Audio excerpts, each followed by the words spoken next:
Hello guys, ഞാൻ ഇങ്ങനെ പായുന്നത് അടുത്തേക്കെന്നറിയോ? ഞാനുണ്ടല്ലോ ആമസോണിൽ ഒരു ഐറ്റം ഓർഡർ ആക്കിയിട്ടുണ്ടായിന്. ആൻഡ് ടുഡേ അതെനിക്ക് ഫ്ലാറ്റിലേക്ക് എത്തിയിട്ടുണ്ടെന്ന് പറഞ്ഞിട്ട് മെസ്സേജ് വന്നു. ഞാനത് ഓപ്പൺ ആക്കാൻ ഭയങ്കര എക്സൈറ്റ് ആയി. കുറെ ആയി ഞാൻ ഇതിനെ വെയിറ്റ് ആക്കുന്നു. And yes guys, it's A journal. സത്യം പറഞ്ഞാൽ ഈ ജേണൽ ചെയ്യുന്നത് എങ്ങനെയെന്ന് എനിക്ക് വലിയ ഐഡിയ ഒന്നും ഇല്ലാട്ടാ. പക്ഷെ ഈ ജേണൽ ചെയ്യുന്ന സമയത്ത് നമുക്ക് ഈ സ്ട്രെസ് റിലീഫിനും അതിനൊക്കെ നല്ലതാണെന്നൊക്കെ ഞാൻ കുറെ പറയുന്ന കേട്ടു. അപ്പൊ ഞാൻ വിചാരിച്ചു ഞാനും കൂടി ഒന്ന് ട്രൈ ചെയ്തോക്കാൻ വിചാരിച്ചു. അങ്ങനെയാണ് ഞാൻ ഈ ഐറ്റം ഓർഡർ ആക്കിയത്. ആൻഡ് ഗൈസ്, ഇതിൽ ഒരുപാട് ഐറ്റംസ് ഉണ്ടായിന്. ഞാനൊരു ജേണൽ കിറ്റാണ് ഓർഡർ ചെയ്തത്. ഒരു ജേണൽ ചെയ്യേണ്ട എല്ലാ ഐറ്റംസും ഈ ഒരു കിറ്റിന്റെ ഉള്ളിൽ ഉണ്ടായിന്. ഞാൻ എന്നിട്ട് അതിലുള്ള എല്ലാ ഐറ്റംസും ഓരോന്നോരോന്നായി നോക്കി. ഞാൻ ഈ വീഡിയോസിൽ യൂട്യൂബിലും അങ്ങനെയെല്ലാം കണ്ടതല്ലാതെ ഞാനായിട്ട് ഇതുവരെ ജേണലൊന്നും ചെയ്തിട്ടുണ്ടായില്ല. നമുക്ക് ഇനിയും ചെയ്യാൻ പഠിക്കാലോ. ഇതിപ്പോ ഇങ്ങനെ വെറുതെ ഇരിക്കുന്ന സമയത്തായാലും നമുക്ക് സ്ട്രെസ് റിലീഫിനും അതിനെല്ലാം ഇതുപോലെ ഇങ്ങനെ ജേണലെല്ലാം ചെയ്യാലോ എന്നിട്ട് അങ്ങനെയാണ് ഞാൻ ജേണൽ ഓർഡർ ചെയ്തത്.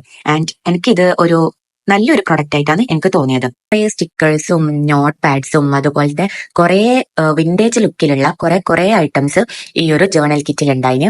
ഭയങ്കര ഇഷ്ടപ്പെട്ടു എനിക്ക്. ഇത് ആമസോണിന് പർച്ചേസ് ചെയ്ത സാധനമാണ്. ഇതിന്റെ ലിങ്ക് എന്തായാലും ഞാൻ കമന്റ് ബോക്സിൽ മെൻഷൻ ചെയ്യാം. ആവശ്യമുള്ള ആള് പർച്ചേസ് ചെയ്താൽ മതി. ഇപ്പൊ നിങ്ങൾ യൂട്യൂബിലാണ് ഈ വീഡിയോ കാണുന്നതെങ്കിൽ നിങ്ങൾക്ക് ഇതിൽ ലിങ്ക് എടുക്കാൻ പറ്റുന്നില്ലെങ്കിൽ എന്റെ ഇൻസ്റ്റാഗ്രാമിൽ ലിങ്ക് എന്ന് പറയുന്ന ഹൈലൈറ്റ്സ് ചെക്ക് ചെയ്ത് നോക്കിയാൽ മതി. ആൻഡ് ഗൈസ്, എത്ര കാണിച്ചാലും തീരുന്നില്ല, വീഡിയോന്റെ ലെങ്ത് കൂടുന്നല്ലാണ്ട്. അപ്പൊ ഇത്ര length video. Thank you for watching.